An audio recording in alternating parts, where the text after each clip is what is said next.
Hello, Robin here again with Toadstool Tarot, and I am doing what everybody else is doing.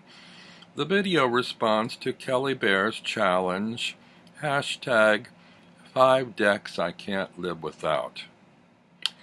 This was a hard one for me because I don't own that many decks at this point. Maybe 20 some, not very many. But the top 3 I'm pretty firm about. The other 2 I'm not sure if I can or can't live without them. I like them a lot, but time will tell. So at the top of the list, the deck I can't live without is the Everyday Witch. And that is because it speaks the most to me of any deck. It's the easiest for me to read, and there are a couple of cards that really I gel with. One, oh, that's the card backs if you don't have this deck. The Death card is one of them. The Moon card is another one.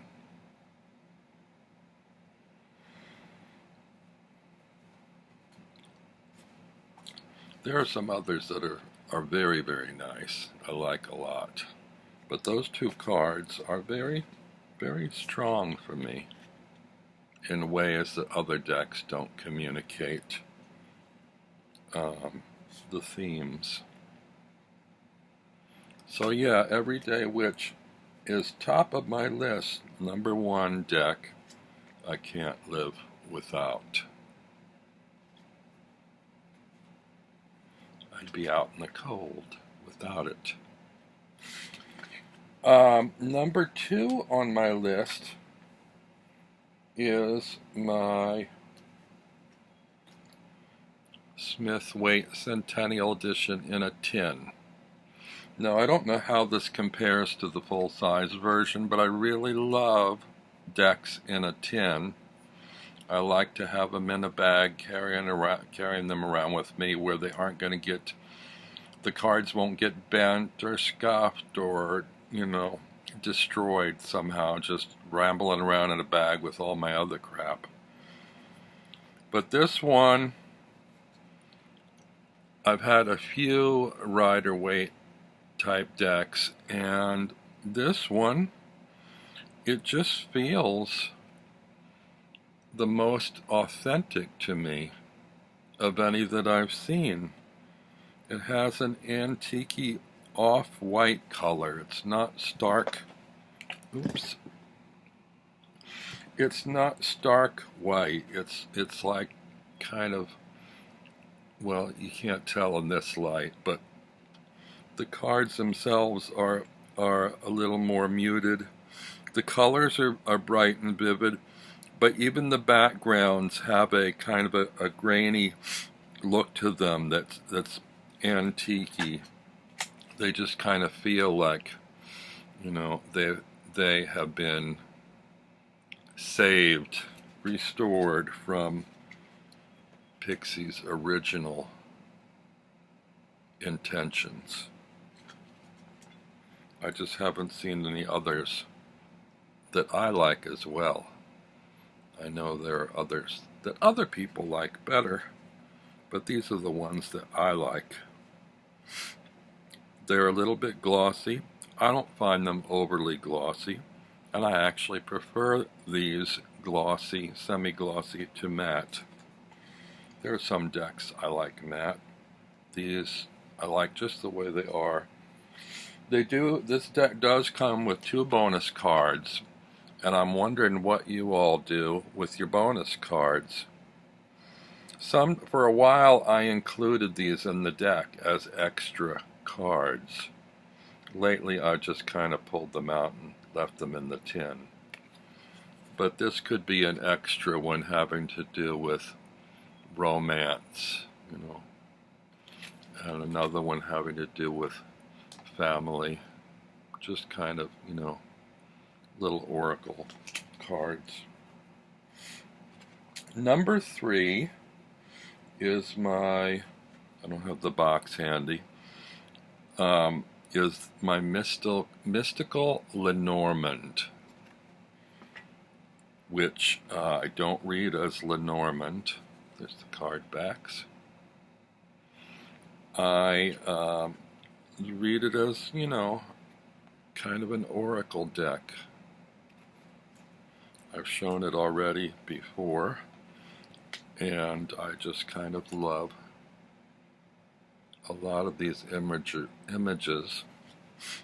There's more going on in them than the usual iconic images in Lenormand. They're full scenes that I can interpret. Really gorgeous. I swear by these. That's my number 3. Now, it's a little bit of a toss-up on the others. I would probably say my number 4 is my Golden Klimt.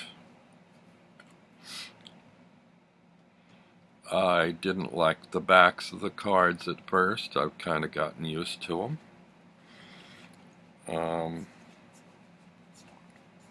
Should have pulled out some favorite cards to show you beforehand. I did with the other decks, but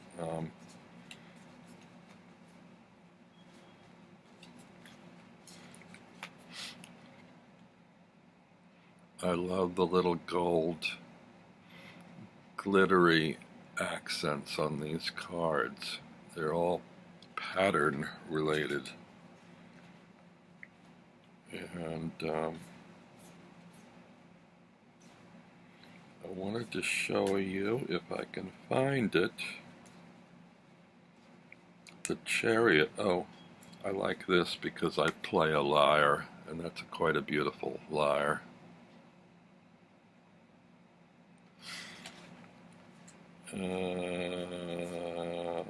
Where are you, Chariot? Oh, I think that's a really interesting Chariot.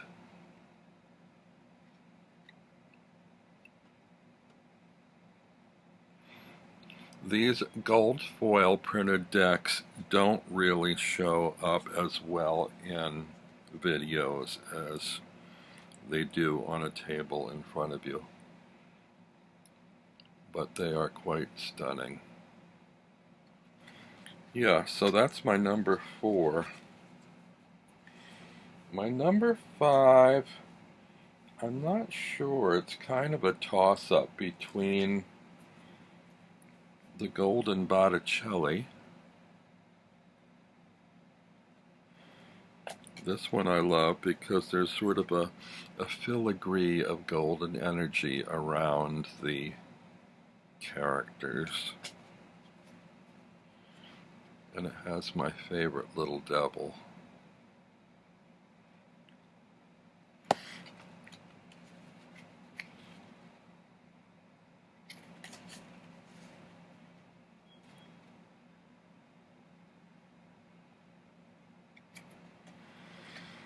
So it's either that one, or if that's my number 5, then an honorable mention would be the Harmonious Tarot.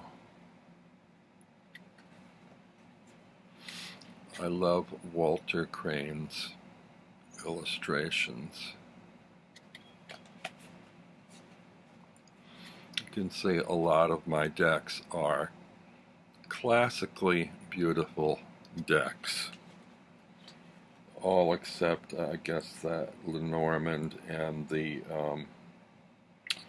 Everyday Witch, which are more contemporary. But even they sort of harken back to classical sort of styling and imagery. So that's my 5 decks that I can't live without. 3 anyway. Maybe 5. Maybe 6. Till next time, bye-bye.